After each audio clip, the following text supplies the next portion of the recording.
Good afternoon, folks. This is Tiffany, uh, and I am with Spilling Tea, also known as the Lady Autist. So, sorry I got a little jumbled back there, but we are doing something a little bit different. This is the first time I am working with a split screen, so bear with me. This is going to be my first in a series of videos called Why It Matters. This first episode is going to be covering JD versus AH, and I want to go over why this does actually matter to the disability rights community. And once we kind of go through the statistics together, it's going to start making a lot more sense to you. So, we are going to start with this article I found here earlier this morning before I went into my Twitter tirade called End Abuse of People with Disabilities. And the article is Violence Against People with Disabilities Occurs at Alarming Rates. We're going to shoot through this article real quick. We're going to talk about it, and then we'll take a look at a few more things. Violence, unfortunately, because research on the abuse of people with disabilities is limited in number and methodology. There is no authoritative research that details how many people with disabilities experience abuse. However, the limited research that suggests that people with disabilities are abused at alarming rates. In 2012, for example, 1.3 million violent crimes, including rape and physical assault, occurred against people with disabilities, and that number has steadily been increasing since 2008, making people with disabilities one of the most harmed groups in the United States. Hold up here. Sorry about that. All right. People with disabilities are at greater risk of being victimized. We are 3 more times more likely to experience violent victimization as adolescents and adults. 3 times more likely to experience rape, sexual assault, aggravated assault, and robbery. 3 more times to be sexually abused as children. 1.6 times more likely to experience abuse or neglect as children. 1.5 times more likely to experience repeated abuse or neglect as children. Risk of violent victimization is even higher for some people with disabilities. This includes women with disabilities, people with cognitive or developmental disabilities, what I often call in my videos the neurologically disabled and the neurologically developmental disabilities. This also includes, by the way, and this is where it matters with JD, that also includes ADHD, by the way, people with psychiatric disabilities, and people with multiple disabilities. Oh, blah. Okay, moving on. Why are so many people with disabilities abused? So let's take a look at this here. A number of factors contribute to people with disabilities experiencing higher rates of domestic and sexual violence and higher reoccurrence rates. Isolation within a community, reliance on caregivers for personal care, and limited transportation options can create an unsafe situations for people with disabilities. Perpetuators may perceive people with disabilities as easy targets because of societal stereotypes. We'll get back to that in just a moment. And extremely low rates of prosecution of perpetrators of crimes against people with disabilities. Finally, the severe underreporting of these crimes serves to further compound the overall inability of the system to address this problem. Okay. I'll be back in a few. Just a minute. You can kind of hear my roommate in the background there. Okay. There is still so much we do not know. Many fundamental questions about abuse of people with disabilities remain unanswered. Some of those questions include: how often do people with disabilities experience child abuse, dating violence, domestic violence, sexual violence, and stalking? This is due to underreporting. We're going to go into how the stereotypes all tie into that towards the end of this. How do rates of abuse vary by disability type? How do rates vary by residence type? Group home institution. This is very much like the Judge Rotenberg Center situation up in Canton, Massachusetts. Who are the perpetrators? This goes in regards, usually with us, it's caretakers, significant others, the institutions themselves, sometimes doctors and psychiatrists. The list is long and never ending. How many survivors with disabilities report abuse to law enforcement? That's a huge one. A huge one, and very relevant when it comes to JD, which we'll go over in a moment, although his disability may not have had really anything to do with that. Of the crimes reported to law enforcement, how many lead to arrest, prosecution, or conviction? How many survivors with disabilities seek help from the disability organizations and victim service organizations? What are their experiences when they reach out for help? What strategies are effective at preventing abuse of people with disabilities? What practices are most effective at meeting the needs of survivors with disabilities? And if you look down here, this is just a little bit more, some learning modules down here a lot of these places have. Now, a couple of things here before we move on to a couple of VIDs.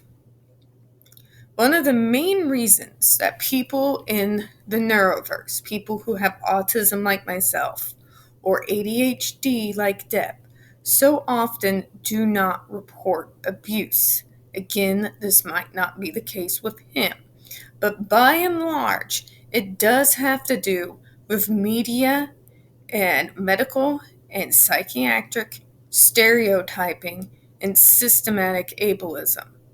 Where more than likely, in the medical arena, people like me, people like him, are more likely to be blamed, even if we are the ones who are the actual victim, if we do come forward.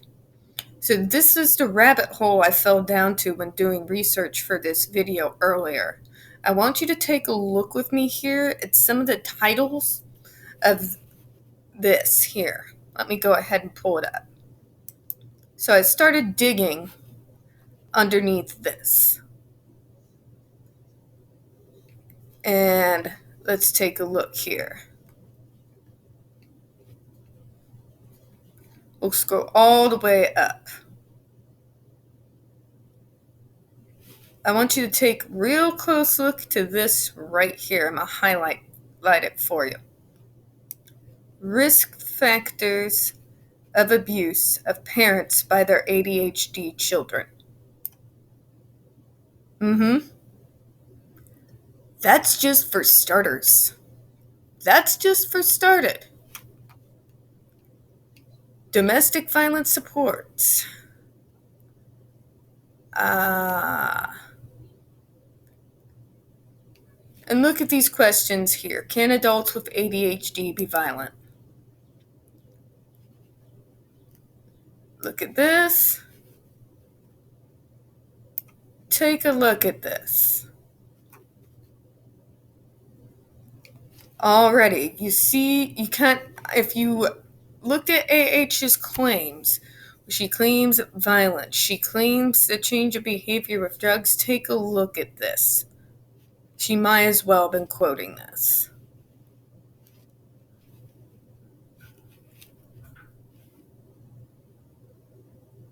Okay.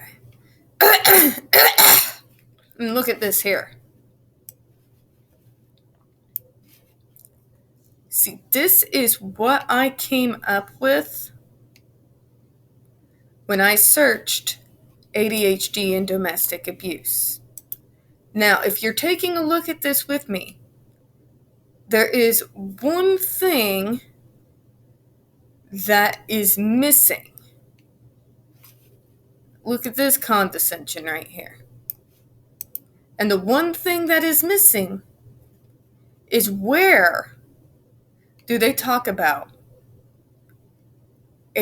people with ADHD who are the victims and not the perpetrators.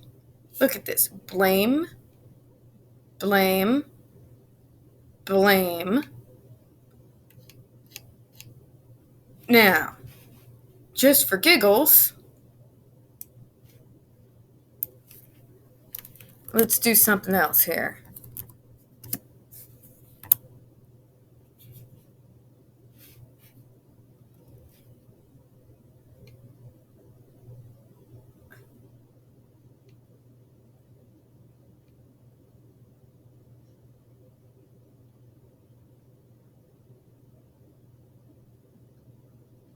So you have two case scenarios here, what I usually find.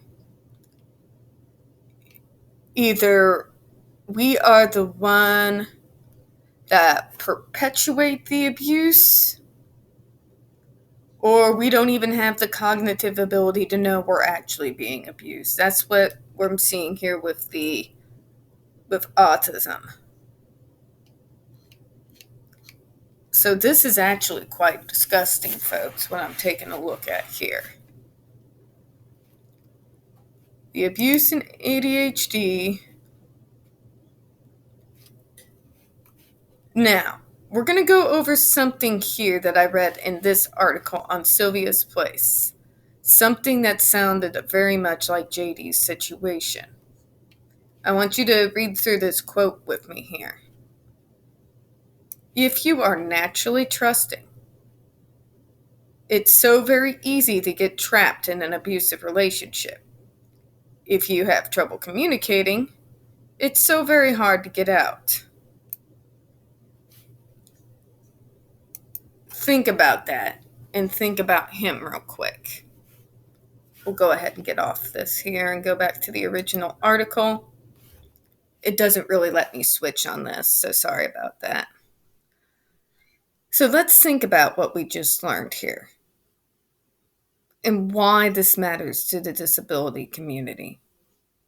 If you want to take a look at the statistics, you're talking horror stories. Here in my state, we had the Austin Anderson case. This boy who had autism, he also had a form of adrenal disease, who could not be without his adrenal meds. His mother drove him out into a field in Polk County, Missouri, and stayed out there with him for 3 days. His mother was high on drugs and let the kid basically, without his medicine, slowly waste away to death. This is the kind of abuse we're talking about. We're also talking abuse like Austin, not just Austin, but we're also talking about Andre McCollums, who was shot over 31 times.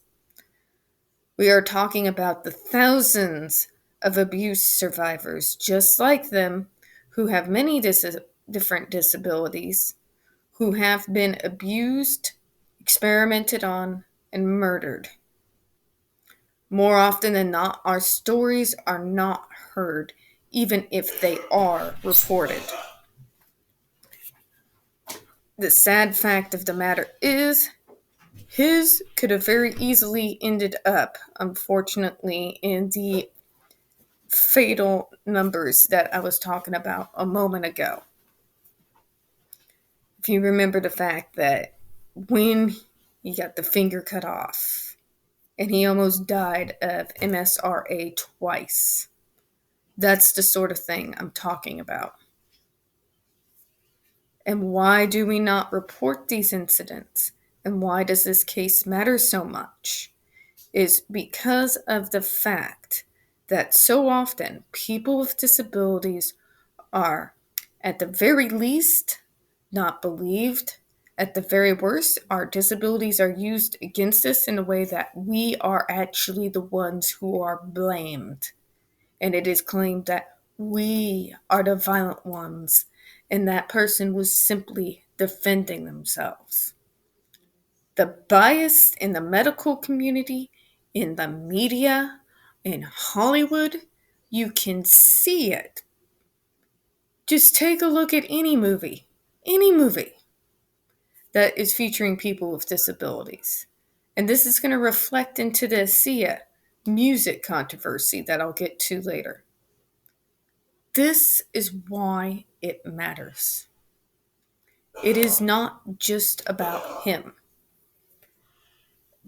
And in my opinion, it's also not just about males who are faced with DV. In spite of the fact that that is also extremely important, unreported, people don't even seem to care about it.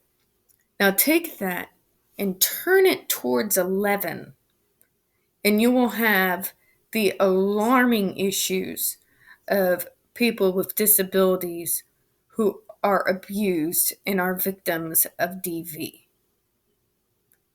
You don't want to know the statistics on how many times that has ended up being fatal. I'm going to go into a few stories here. I'm sorry that this is so long.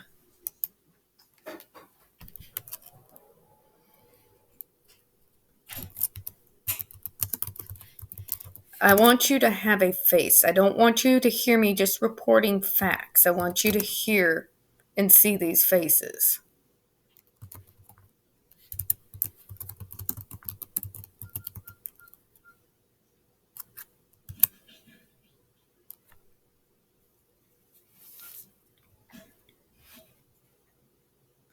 Take a look at this.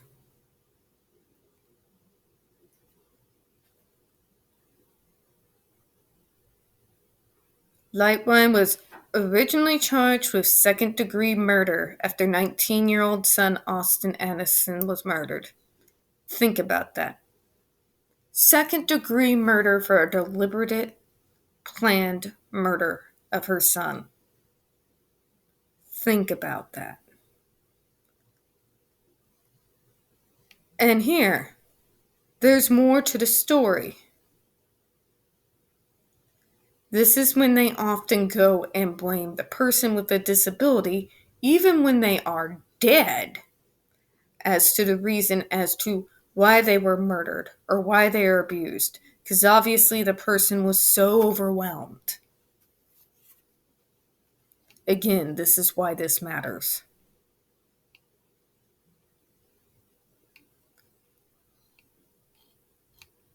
Why this matters, folks, why I'm following this so closely, and why I'm fighting so hard for JD to get his justice, is because so many of us do not have the money or the funds to be able to fight for ourselves. Many of us don't report as a form of self-preservation. We don't have the money, we don't have the lawyers, we don't have the transportation. And due to this fact, people who know that will prey upon us. And quite frankly, folks, we're being experimented on. We're being abused. We're being sexually assaulted. And we are being murdered. That's why this is personal to me. Every single day, I get to hear about another one of my fellow disabled who was killed by somebody who is close to them. Someone who then we find out had been abused for years. This victory coming from JD is not just a victory for male DV survivors.